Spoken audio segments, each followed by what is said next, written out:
Welcome back to another episode of The Breakthrough Room. Thank you, everyone who has been supporting the podcast. I don't promote this, so your word of mouth, subscriptions, ratings, and reviews, they really help me out, so I truly appreciate it. Now, for those that are new here, I'm your host, Kristine, and I'm really excited for this episode. So today, I bring on my first guest of the season. She is a nutrition, wellness, and mindset coach, a personal trainer, and more recently, a firefighter. This woman is the definition of a badass, and I honestly don't think I've ever met a person who doesn't see anything as impossible, which truthfully is extremely refreshing. With that said, I am so excited to welcome Rin to the Breakthrough Room, and I hope you enjoy this episode as much as I loved recording it. So for obviously everyone who doesn't know, I have a guest here. Her name is Rin. And technically we didn't really know each other 3 years ago. We knew of each other. And I swear this is where I do believe God speaks to me, because I woke up one day and I was just like, oh, I have this idea. I'm going to create this documentary thing. And then I was like, I'm going to ask her. Never spoke to you. I don't even know why. I didn't even know what I was doing. And I don't know why you said yes. Why did you say yes? I said yes for a number of reasons. It's funny because I believe also in things align with you that are meant to align with you. And so if someone were to ask me something, hey, I want to interview you, or I want to, do whatever it is that's unique. And they're passionate about that uniqueness. Like, you are someone who's very passionate about, your projects and what you do. And when you had asked me, yeah, you had just DM'd me or whatever. And I looked at it and I was like, wow, no way. And I was like, yeah, let's do it. I don't know that there's going to be any sort of meaning that she's going to find in this video of myself. But if I'm living already, and you seemed very certain of I want to do this documentary about, fitness or fitness Instagram, people, you were just very clear, and I could feel that clearness from you. And so that's something that, I'm open-minded to people who are trying to get on their path of passion and vision. So in one way it was like, okay, let me kind of give back. Like if I wanted to do something, I'd love to get a yes. Right. So it's kind of fostering your creativity. And then of course from it, I learned so much about myself, which was really cool. Yeah, no, I really appreciated that, because truthfully, deep down, I didn't know what I was doing. I had no clue where I was going with it, what I would do, what this was like. I've never done anything like it. I was like, I'm not even sure if I'm articulating what I want to do. So yeah, no, that was probably one of my most memorable experiences as far as going with this crazy idea. And you just hopped on board, and here we are. Before we get into our conversation, why don't you tell us a little bit about you?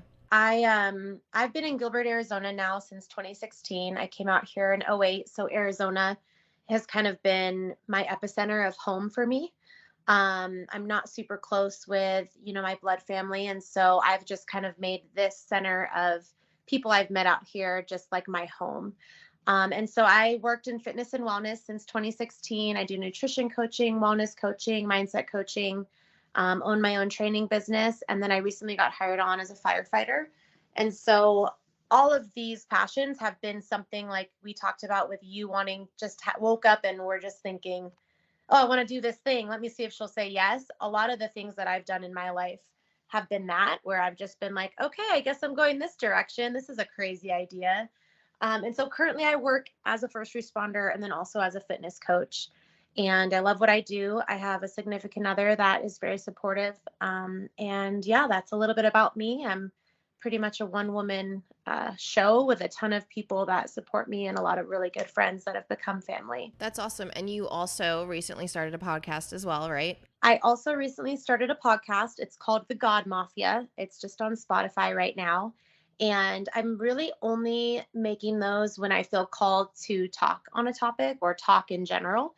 And so right now I think I've made 4 or 5, and that is really focused on the last year or 2 of my life that I feel like God has really taken me under his wing and really directed my life. I had no relationship with God prior to 2 years ago. And so I'm finally starting a platform that I talk about that. That's been hard for me to talk about. And I think too, the platform matters. So, on Instagram or on other platforms, yes, you're choosing to witness people's stuff, but you're not as making an active effort. Like, I'm going to go listen to this podcast takes my viewer a little bit of effort, right? So I feel that Mm-hmm. God and religion or spirituality, in my opinion, which might be right or wrong, should be talked about to an active seeker of that information and not necessarily broadcast just to anyone who kind of may or may not be ready for that conversation. And you identify as Christian? Yes, I identify as Christian. More recently, I have actually looked into the Catholic faith. So I was raised Catholic. And so right now I'm practicing Catholicism Mm-hmm. and identify with that. I think most of my dominant beliefs is easier mirrored with just Christianity. And then as I kind of investigate and research and feel like in prayer, kind of ascertaining Catholicism as well. So, as a listener, and anyone who is listening, I genuinely love your podcast, and I think what's so great about it is that it doesn't actually, what's the word? If you're listening, you don't necessarily have to have this religion association, which I think is huge because I identify as Christian because honestly, it just makes people comfortable to be labeled as something. They just know what you are. But really, what it comes down to is like, I just have a relationship with God, and a lot of my beliefs are just more in line with Christianity. But for someone like me, I don't like the feeling of being spoken to as like, you have to believe this because this is your label. It's more of the relationship with God. So for anyone out there that is listening and wondering, like, or curious about their relationship, that's what I really love about your podcast. It doesn't really speak to a religion, it speaks to your relationship.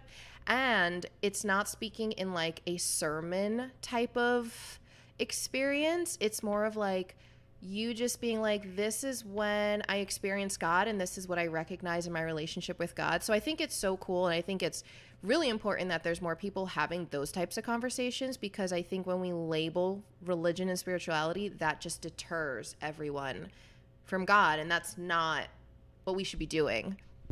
I agree. And thank you for that feedback. That's really helpful to me. And yes, so the whole point of the podcast is me just sharing how I get about my day with this. I kind of refer to God as Sir a lot, because that's how I kind of talk to him myself. So it's just kind of about, if anyone were to ask, I could go into more of like what my actual religious doctrine beliefs are. But the podcast is very much like, how do I end up in this aspect of my life? And what were the conversations with this higher power that I've had? Yeah. And we'll continue to keep kind of my religious doctrine and religious foundation kind of not a mystery in that podcast, but just kind of not as much on the table. Yeah. Yeah. It's funny that you call him Sir because my word or my title for God is Sky Daddy. So whenever I'm talking to Sky Daddy, that's who I'm talking to, especially when I'm like, oh, Sky Daddy's going to be mad at me. That's awesome. I love that. But I really loved the last episode, the homecoming of God's blessings or blessing. And you touch upon a couple things on that. What did you say? It was like appreciating the homecoming of your spouse, which I feel like took on a different meaning than just, or took on a bigger meaning than just like being grateful for your partner. Because I think we understand gratitude, but we don't really understand gratitude. I know that doesn't make sense, but it makes sense. So I thought that was really cool on how you explained the homecoming of your loved ones. Do you want to dive into that a little bit more? Yeah. And yeah, I kind of was getting some thoughts together knowing I was meeting with you for today's talk. So it is tough because I've seen a lot of my own clients kind of make these wellness goals of I'm going to make gratitude lists and I'm going to be grateful.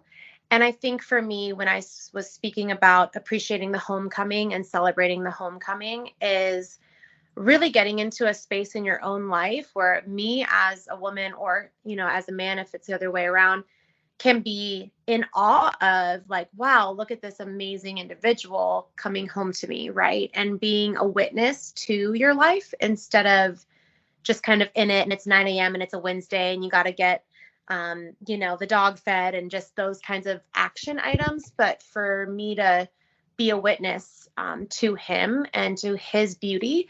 And yeah, there could be cheesy, romance cards about it, but we do sit and appreciate mountain views, and we appreciate sunsets, and we appreciate the beach waves. And it's like, here's this human being that God has gifted me for whatever time period it is. And every day, is really that homecoming of that blessing. And so that's kind of how I live in my relationship. And it definitely has changed a lot of my old triggers, his old triggers, and has allowed for us to have a safe, vulnerable space where, we can have conversation and things like that, because we do each, it's not appreciate each other, like bring home flowers, but it's like appreciate, like, wow, you exist. Right. And that's kind of what I was speaking towards in that podcast. And there was another point on that podcast, which we already kind of talked about, which I just so appreciated in our own off, line conversation, because it's something that has been like coming to my own thoughts and reality about what it means to be feminine and living in our feminine power, if you will. 'Cause I feel like everything has just gotten so extremely lost in trying to correct female rights and trying to cohabitate and be our own person. Like, it's just been such a miss. And there was a quote that I heard the other day, and I'm gonna have to figure out where I found it from, but he said, a woman who walks in her femininity walks in her power. And I was like, I think I finally get what that means. And I just wanted to hear your thoughts a little bit about it, because you kind of said a few things in your last episode that like stood out to me. But before we even bring that up, I want to hear your thoughts. Yeah. And my thoughts have been strongly influenced too with my relationship with God the last 2 years. And actually my partner and I have talked a lot about ideology of family and femininity and individualism in the partnership and home. And by no means is, individualism a bad thing, black and white. It's definitely a gray topic, but it is fascinating how crippled and trapped a very empowered, strong, brave, independent female can actually be. And so in women's rights and correcting women's rights, yes, the goal was freedom. But then we're sitting here in 2022 and, I can ask myself, am I free truly, spiritually, if I am, a woman who needs nobody, who moves by herself, who pays for everything, who makes the plans, who does the things? I would argue, no, that's not freedom. That's a coping mechanism. I know you as well have looked at a lot of research where, not having needs is fear of abandonment when you do have needs, right? So let's just not have any. So, and I've lived my own life very much in that space, and very masculine and very individual. And there's actually more power and strength when you are able to be fully who you are. And some of that, depending on who you are, might be very feminine and soft. And it's something that my partner knows. I think 2 years ago when he met me, and we didn't even have as interconnected of a relationship as we do now, he was like, wow, I get to see like a whole other side of you. And we were kind of just having a conversation, and he was like, you're totally different out there, huh? And I was like, oh yeah, yes, I am. And so it wasn't a bad thing, like I'm fake in my life or I'm fake with him, but it was him recognizing like, you definitely hold a different energy, mostly because you've had to for all of your life, because you're in these roles professionally. And that's not bad either. But I think being able to embody both energies is important. Yeah. And I recently, so I went through a breakup about a year ago. And after that breakup, in dealing with the heartbreak, I feel like I was observing a lot of people around me and a lot of relationships, and kind of learning from their relationships of like what I want, what I don't want, what I hope I never do in my relationships. And I don't remember, it was one of the conversations I had with someone, and I have always wanted a relationship. I mean, most people do, right? But I mean, like when I was like 6 years old, my only goal in life was to be a mother and to be a wife. I never was a kid who had these dreams of like, I want to be a doctor, I want to be this, I want to be that. I was like, I want to be a wife and I want to have children. And I just know for like growing up, it was actually shameful to have that, because as women, we, our ancestors fought for our freedom to not be a wife and a mother, not just be a wife and mother, as if that was something to be ashamed of. And so anyway, in this time where I was like watching and learning, I was like, no, that's what I want. I want that. Like, I'm not going to be afraid to say that. And I just started talking about that openly with friends, and I started getting pushback as if my desire for wanting to be a wife and have children was a reflection of my love for myself, or the fact that I was lonely. It's like, well, yes, I'm lonely. I'm single, right? Like, we have lonely moments. There's nothing wrong with that. But it was this weird shift that I started to see. It's like how people responded to me openly saying, I desire a family and a husband, and that is what I hope to achieve in my life. As if that should be something to be like, Shame. ooh, yes. Well, and it's the subtext of you are a weaker woman because you want to put another individual's priorities above your own, or you're a weaker woman because you do want to be a family woman. And that is what men did to women before women's rights, of you're a weak woman, so you can't do whatever it was, right? And now women are doing it to women by saying, you're a weak woman. How dare you want to be a mom? So it's the same judgment and oppression. And it's hard now because it's very interesting where when you look at childbirth, and my significant other and I have talked about this a lot, but kids are not really seen as, whole, soulful, created humans, right? They're either an accessory recently, or in some instances like, oh, thank God they're taking the kids so I can go to whatever for the day, work for the day, or whatever. Or what am I going to do with these kids, right? And so the societal view of children has changed dramatically as a limiter. That's been impactful to women, as far as a woman who wants kids. Like, why would you want to limit yourself when really women are in giving birth? We get applauded now as entrepreneurials, right? I have a clothing line, I have a fitness business, and I get all these applause from other, 2022 women for doing those things. But the ultimate creation and manifestation of any thought is a child, right? So I can manifest an actual person, and that is not necessarily as celebrated as it was. And it's almost kind of looked down upon as far as like a view that a woman and a man is now in a boxing ring, and by somehow, being pregnant or being just a wife, I'm now like weaker and we're fighting against each other, and this somehow limits me in this boxing match against my own spouse, when really that spouse role for both partners is about union, right? And so it's gotten a bit odd. I don't talk about my relationship openly with many women that have been very close to me, because I don't want their toxicity. And there's been a lot of, we talk about masculine toxicity, but the feminine toxicity is rampant. And you see it a lot on media, and you see it a lot everywhere. Oh yeah. Speaking of that, like I've literally stopped following, even if they're jokes, because they just spark such an unhealthy conversation between men and women. Everything is so generalized as all, women are gold diggers, all men are, bums, whatever. Right. But yeah, I think it's just the intention, like you said, was to give us freedom, to give us rights, to be, and that is what I think people have forgotten, is like, no, we have the choice now. We have the choice to be a CEO, and we also have the choice to be a stay-at-home mom.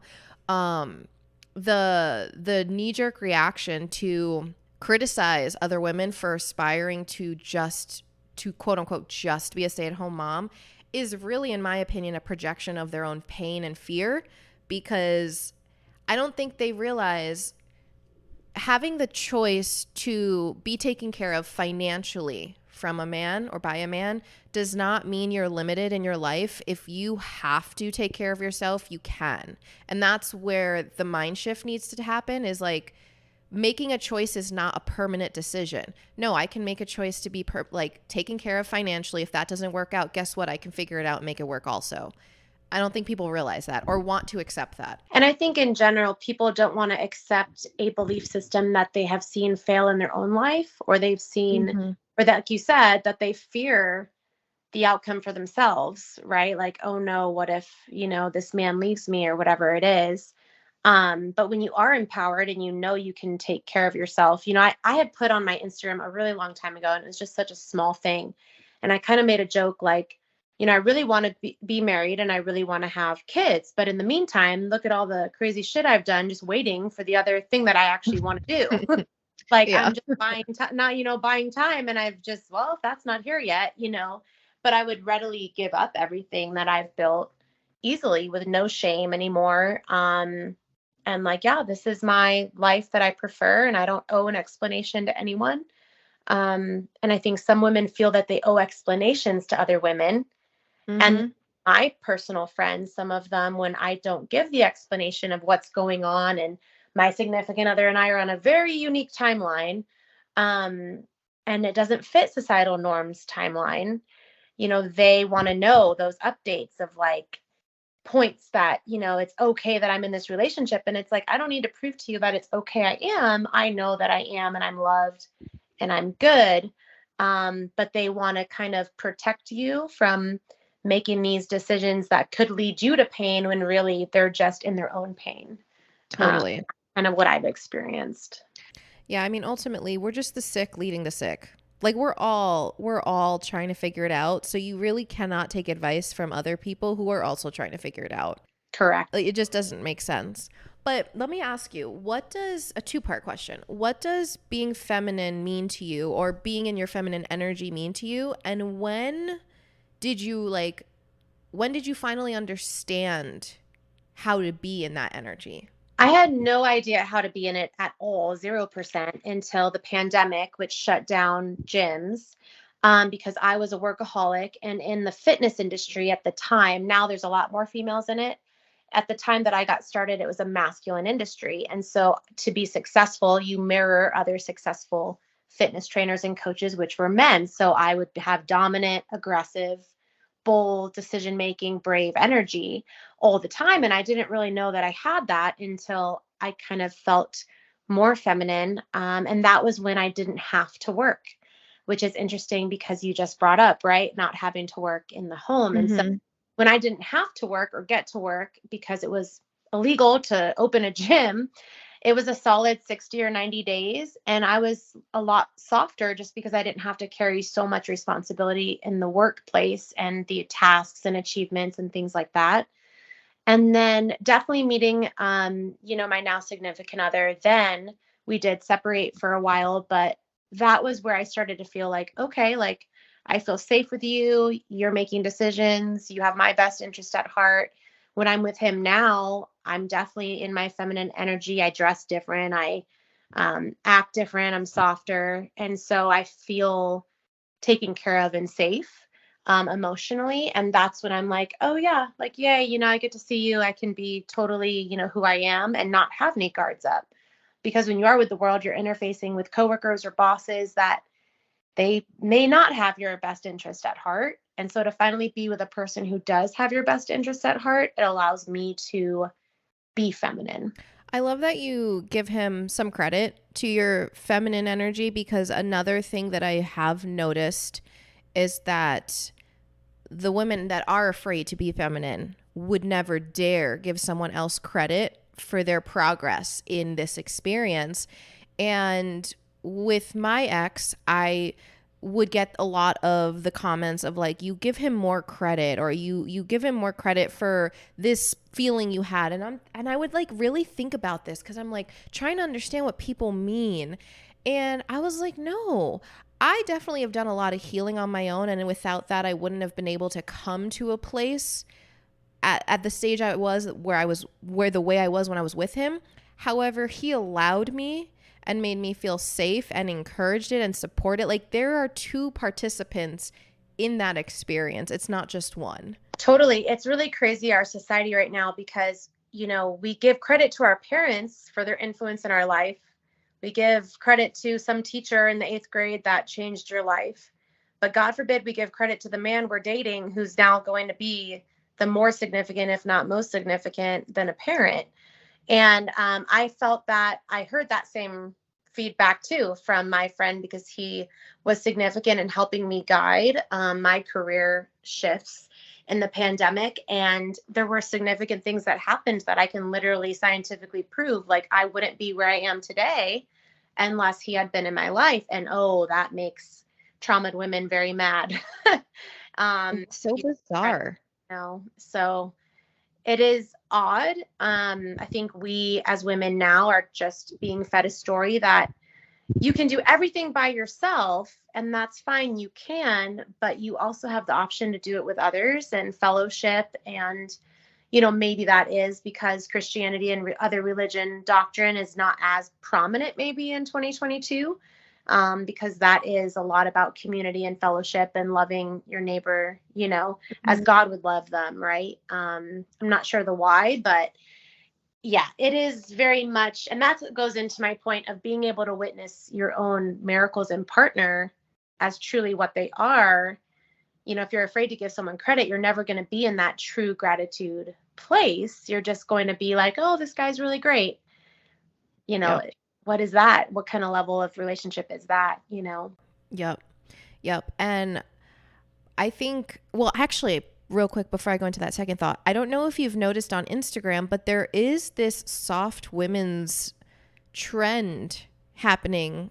I don't know for how long, but it's ultimately talking about what we're talking about. It's actually encouraging women to be in softness, be soft. Like, we can still run businesses, but then also know when to be soft. But so I'm kind of hopeful now that maybe people will start to get it.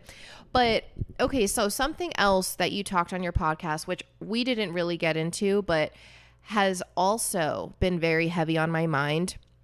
Now, I don't feel like, okay, let me backtrack. Right now, I feel like the stuff I'm doing is really geared more towards women. But I have such a compassionate place for men. And at this point, I don't really know how to speak on that yet. So maybe that will shift. But something that you had said was that men also deserve a safe space. They deserve thoughtfulness. They deserve a non-emotionally hostile environment where they could be flawed, not perfect, and it's safe. And then you talk about trying not to persecute. And it's funny because femininity is not just about being a woman or being flamboyant. It's also allowing men to live in their feminine energy. And that's exactly what you were kind of talking about. So I want to hear your thoughts on that.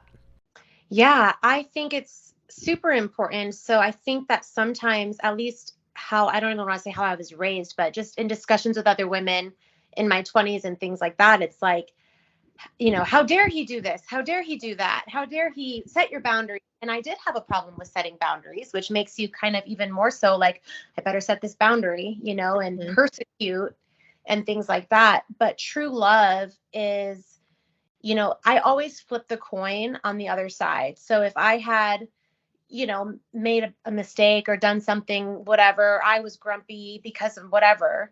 And he's like, well, how dare you be grumpy?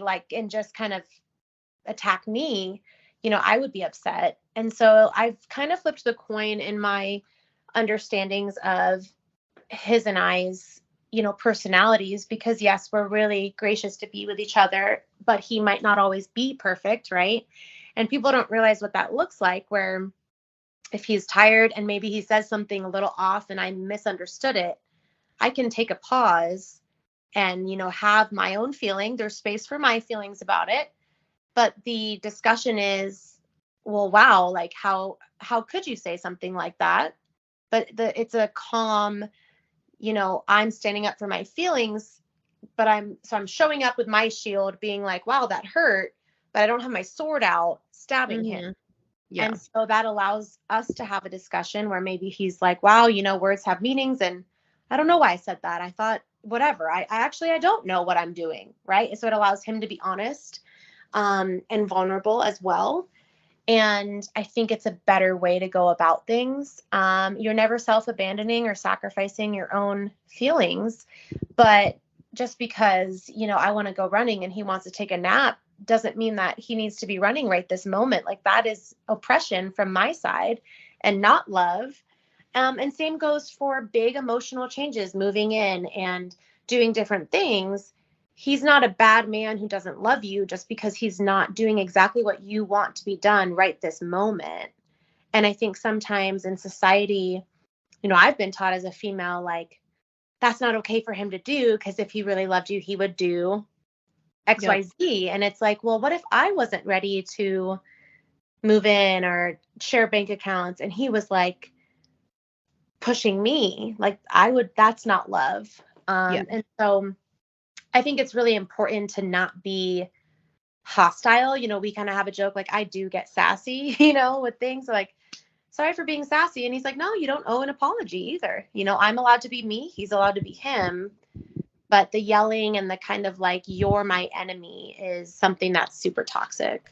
Yeah, I think in our attempt, again, to validate our freedom, there's like an underlying hostility of like how women have felt oppressed and feel oppressed, in different areas of our life. That has not gone away.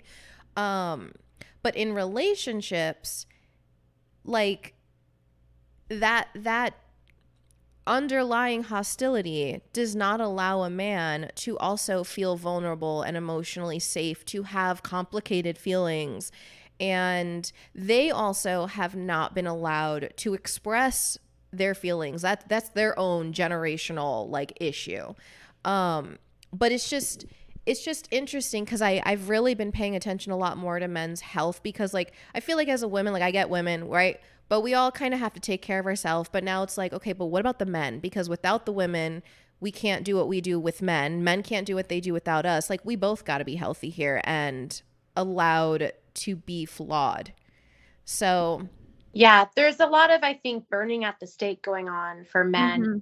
And I'm not talking about dramatically disrespectful acts, but just the smallest little thing of whatever it might be. Oh, you looked at me the wrong way after work, whatever, something really minor. Like, it doesn't necessarily deserve to be persecuted. Like, basically, everything you've ever been to me, now that you've done this one thing, that's all you are, is this one thing that I'm mad about. And you're kind of contributing to his negative self-definition if you do those things, and you kind of, pinpoint him at the stake for just doing that one thing, versus, no, this is the man you are. I always tell him, you're a great man. He's like, no, I'm not. And it's like, no, you're a great man. You struggled or whatever. We struggled, but, I'm still going to go. We had a really heavy emotional discussion one time. And he said, like, well, what do you want to do now? As we weren't leaving each other, So I'm still the same girl I was. I'm fine to go kayaking. Like, I'm not mad at you. We're having an uncomfortable conversation, but I'm still who I am. Like, I'm still going to go kayaking now with you. It doesn't mean that we've changed our views of each other just because we've discussed how we're both feeling. Yeah. Something I've tried to change, which I, again, observed in that like year of going through that breakup that I did not like, is I was watching my girlfriends go on dates. And, they would get caught up in dating and then whatever, whether it was one date or multiple dates. And if they didn't like the person or decided they weren't going to be with that person, all of their feedback was negative stuff about him. Like, he doesn't do this. He doesn't make money. He doesn't have a good job. Right? Just whatever. And I was just like, could it just be like, you don't have to justify what you want in a man. You don't have to justify what he has in his bank account and what kind of job he has. But why do we have to negatively call it out for you to justify not wanting to date him? So as I've been trying to date again, I'm really trying to reframe the way in my head, the way I decide that I don't want to keep seeing them. And it's always like, you know what? We don't have the same lifestyle. Like, we don't have the same values. I'm just not feeling a connection. Like, I don't want to sit here and pinpoint why I don't like his lifestyle. That's his lifestyle. There will be a woman that likes his lifestyle. Just doesn't fit my lifestyle. And it's just an interesting thing that I've noticed that women do is like and I'm sure men do it, they just pick apart why they don't like the person. It's like, it's not what, you don't even know him. Why are we talking about him so negatively? Which is awesome that you're doing that, because the central nervous system is all a bunch of, neuron transmitters that have this pathway. So we know this about other habits and things. If you have a smoothie at 9 a.m., you're more likely to have a smoothie at 9 a.m. the next day. So if we pick apart the people that we're dating, we're going to continue to pick apart and blame if the relationship isn't going well, on their aspects alone. And it's like, I don't have a lot of money in my bank account. I'd hate to be defined by just that. And so it's kind of odd, it's okay to be going through struggles if I'm a female, because, inflation and gas prices, but God forbid he not have his life together. Exactly. You also said something on your podcast that really like stuck out to me about it not being your job to love him, but it was your job to love the blessings God put in your life. Can you explain that a little bit more? Because I think at first, and then you said something similar, your partner's not there to serve you and you're not there to serve them. And like, I think when other people hear that, it's just like, wait, what? Like, no, I'm supposed to love them, serve them, whatever they define serve as, and vice versa. So yeah, can you tell me more about that? Yeah, absolutely. So, I think sometimes when we get into love, we get into, will this last forever? And kind of some panic about like, oh no, what if this doesn't last? Right. And I think for me, in my relationship with God, it's me trusting God and having faith that he has put the right people, the right jobs, the right friends, the right Kristine to make a podcast in my life at the right times. And yes, it's my job to love him, but it's really more so about, as a woman of faith, it's my job to love everything that I'm served by God. And God has definitely put him in my life the first time and now for a second time. And so it's me, if you're able to love all things in your life because God has put them there and put those people there, it's not about loving him in some sort of temperament or moment, or I'm loving you on a Thursday when you're late from work, or I'm loving you, it's more so about, I love that you are here with me and God has placed you here. And so of course, by a factor, you end up loving him and serving him, but it's not because he has to earn it. He doesn't have to be lovable for me to love him. And people say those things and there's quotes and things like that, but it's really like, I've lived many lives alone on a beanbag with fungus in my carpet, with $1 in my bank account, with breaks that were $1,000, and no human, let alone man, was sitting there in that beanbag with me. Mm-hmm. And gratitude of, wow, God just now placed this man in my life. Wow, like this is definitely my job to love him, just like it's my job to show up to an interview. God opens doors, you walk through them. So for me, I made that point, which, yeah, it does sound kind of like, do you love him? Or what do you mean? But it's like, God has not only put a door in my life to a job or a new career, and it's my job to show up. It's like God has put this human soul in my life, and it's my job to take care of him the way I would take care of a child or some other blessing that, God has a direct hand in. Mm-hmm. So it kind of sounds like, if I'm using my words, we're not loving another person or serving another person and putting them on a pedestal.